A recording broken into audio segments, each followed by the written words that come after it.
یمن فتنہ الخوارج کے خلاف فورسز کی کامیاب کارروائیاں۔ پختونخوا میں الگ الگ 3 کارروائیوں میں بھارتی سپانسر 7 خارجی ہلاک ہو گئے۔ فورسز نے 18 اور 19 نومبر کو پختونخوا کے مختلف علاقوں میں کارروائیاں کیں۔ ISPR کے مطابق محمد میں انٹیلیجنس آپریشن کے دوران 4 خارجی جہنم واصل۔ فورسز کی جانب سے خارجیوں کے ٹھکانے کو مؤثر انداز میں نشانہ بنایا گیا۔ لکی مروت 2 ٹانک میں بھارتی سپانسر 1 خارجی مارا گیا۔ تینوں کارروائیاں انٹیلیجنس اطلاعات پر کی گئیں۔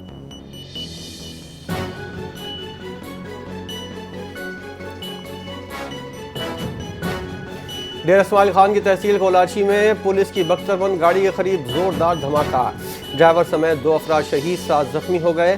دھماکے کے بعد علاقے میں خوف و ہراس پھیل گیا۔ جائے وقوع کو گھیرے میں لے کر شواہد اکٹھے کرنا شروع کر دیے۔ دھماکے کے فوری بعد علاقے میں سرچ آپریشن جاری، پولیس کی نفری ہائی الرٹ۔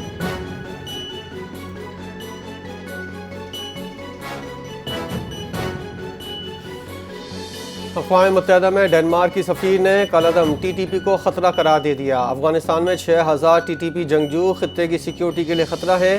طالبان حکومت TTP کو لاجسٹک سپورٹ کر رہی ہے۔ TTP نے افغان زمین استعمال کرتے ہوئے پاکستان میں حملے کیے۔ ڈنمارک کی سفیر نے کہا صورتحال پورے خطے کے امن کے لیے تشویش کا باعث ہے۔ عالمی برادری پر زور دیا دہشت گردوں کی محفوظ پناہ گاہوں کے خاتمے کے لیے اقدامات کریں۔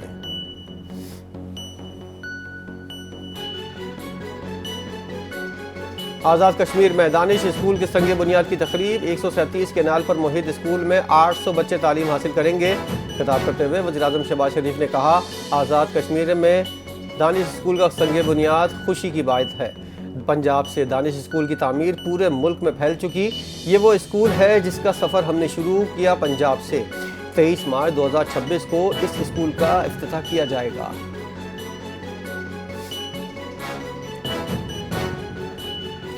سپریم کورٹ میں 27ویں آئینی ترمیم کے اثرات پر اہم فل کورٹ اجلاس، جس میں ججوں نے ترمیم کے اثرات اور عدلیہ کے ادارہ جاتی رد عمل پر تفصیلی غور کیا۔ اجلاس کے دوران اجتماعی استعفے کی تجویز پر کوئی اتفاق رائے نہ ہو سکا۔ ترمیم کی وجہ سے سپریم کورٹ کے اختیارات میں کمی واقع ہوئی۔ ججوں نے آئندہ کی حکمت عملی پر غور کیا۔ فل کورٹ اجلاس چیف جسٹس یحییٰ آفریدی کی سربراہی میں 14 نومبر کو ہوا۔ اجلاس کے دوران سوال اٹھایا گیا آیا سپریم کورٹ پارلیمنٹ کو قانون سازی یا ترمیم سے روکنے کا آئینی اختیار رکھتی ہے یا نہیں۔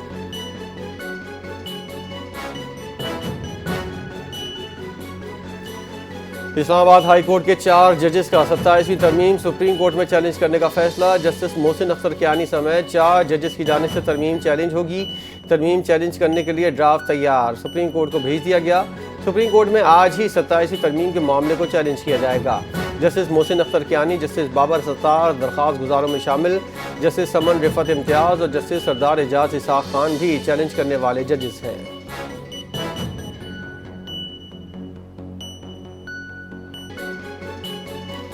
کراچی کے ماسٹر پلان کو کرپشن کے پلان میں بدلنے کی سازش ہو رہی ہے۔ کراچی کا مقدمہ ایوانوں، عدالتوں اور ضرورت پڑی تو سڑکوں پر بھی لڑیں گے۔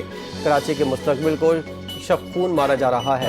کنوینر MQM پاکستان خالد مقبول صدیقی کی گفتگو، کہا عام شہریوں کے مسائل ہمارے وکلا عدالتوں کا دروازہ کھٹکھٹاتے ہیں۔ عوام سمجھتے ہیں کہ کراچی پر 17 سال کا قبضہ اب ختم ہونا چاہیے۔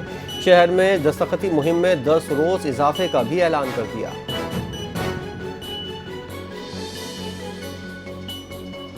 پختونخوا حکومت نے احساس ریڑھی بان روزگار تحفظ بل 2025 کا مسودہ تیار کر لیا۔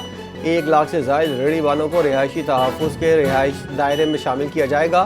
وزیر اعلیٰ سہیل آفریدی نے کہا کہ اب ریڑھی بانوں کی روزی پر کوئی ڈاکہ نہیں ڈالے گا۔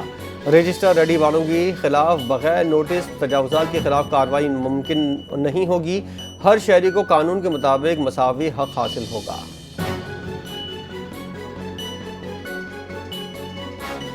بانی PTI سے ملاقات کے لیے وزیراعظم کو اب کال نہیں کروں گا۔ اگر کسی کے پاس اختیار نہیں ہے تو اس سے بات کرنے کا کیا فائدہ۔ آج 7ویں بار مجھے بانی PTI سے ملاقات کرنے سے روکا گیا۔ 3 ججز کے حکم پر SHO کہتا ہے میں نے آرڈر نہیں دیکھا۔ وزیر اعلیٰ پختونخوا ایک بار پھر اظہار ناراضگی، کہا ہم آئین و قانون کے دائرے میں رہ کر راستے اپنانے کی کوشش کر رہے ہیں۔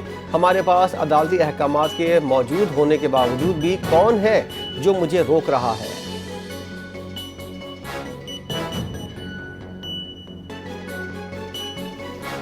پاکستان سمیت دنیا بھر میں آج یوم اطفال منایا جا رہا ہے۔ یوم اطفال کا مقصد بچوں کی بہترین پرورش، والدین میں شعور بیدار کرنا ہے۔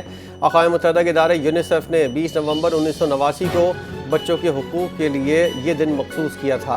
ابتدائی عمر میں کھیل، سیر و تفریح، ذہنی و جسمانی نشو و نما کے لیے ضروری ہے۔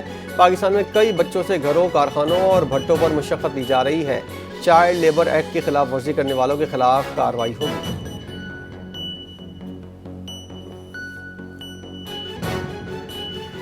محکمہ داخلہ پنجاب نے مینار پاکستان پر جماعت اسلامی کے دینی و اصلاحی اجتماع کی اجازت دے دی۔ اجتماع 21 سے 23 نومبر تک منعقد ہوگا۔ ضلع انتظامیہ نے دفعہ 144 میں مخصوص نرمی کی اجازت NOC اور ضلع انتظامیہ کے قواعد و ضوابط کے منتظمین کے حلف نامے پر مشروط ہے۔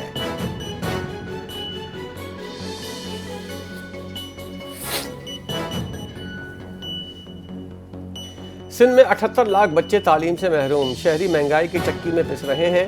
کراچی میں ٹوٹی سڑکیں، بہتے گٹر شہریوں کے لیے بڑا المیہ ہے۔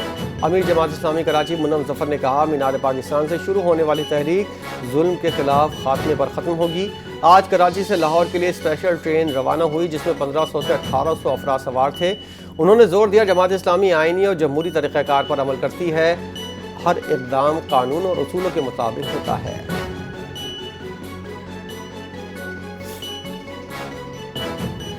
وزیر اعلیٰ سندھ مراد علی شاہ سے ADB کنٹری ڈائریکٹر کی ملاقات، ایشیائی ترقیاتی بینک کی ترقیاتی منصوبوں میں شراکت داری جاری رکھنے کی یقین دہانی۔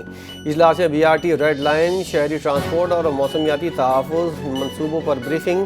مراد علی شاہ نے BRT ریڈ لائن پر کام دوبارہ شروع کرنے پر اطمینان کا اظہار کیا۔ کہا، ٹرانسپورٹ، پانی اور انفراسٹرکچر میں پائیدار اقدامات حکومت کی ترجیح ہیں۔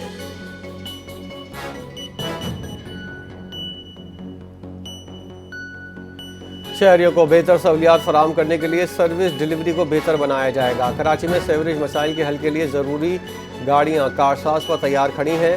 میئر کراچی مرتضی وہاب نے ایک تقریر سے خطاب کرتے ہوئے کہا، ڈپٹی میئر نے ملیر میں بھی کئی مقامات کا انتخاب کیا ہے جہاں سیوریج مسائل کے حل کے لیے گاڑیاں موجود ہیں۔ مرتضی وہاب نے کہا، ہارون آباد کسٹم سینٹر کی تعمیر مکمل ہو چکی ہے۔ کراچی کی بہتری کے لیے مسلسل فیصلے جاری ہیں۔ بلاول بھٹو نے کراچی کے لیے ایک واضح ویژن متعارف کرایا جس پر عمل درآمد جاری ہے۔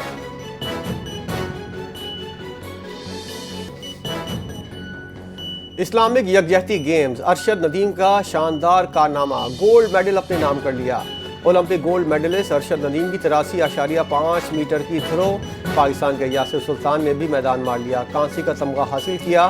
ارشد ندیم کی دوسری باری میں فیصلہ کن تھرو مقابلے پر مکمل گرفت رہی۔ تیسری باری میں 82.48 میٹر، پانچویں باری میں فاؤل، لیکن گولڈ میڈل محفوظ رہا۔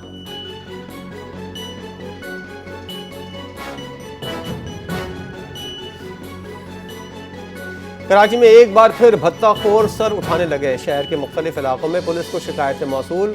ملیر میں پکوان سینٹر کے مالک کو انٹرنیشنل نمبر سے دھمکی آمیز کال موصول، ملزمان نے 20 لاکھ روپے بھتہ وصول طلب کیا۔ پولیس کی تصدیق، منگو پیر میں تاجر سے 10 کروڑ روپے بھتہ مانگا گیا۔ نیو ایمرجنر روڈ پر گاڑی شو روم اور بھینس کالونی میں تاجروں کو بھتہ خوروں کی کالز آ چکی ہیں۔ پولیس نے تحقیقات کا دائرہ وسیع کر دیا۔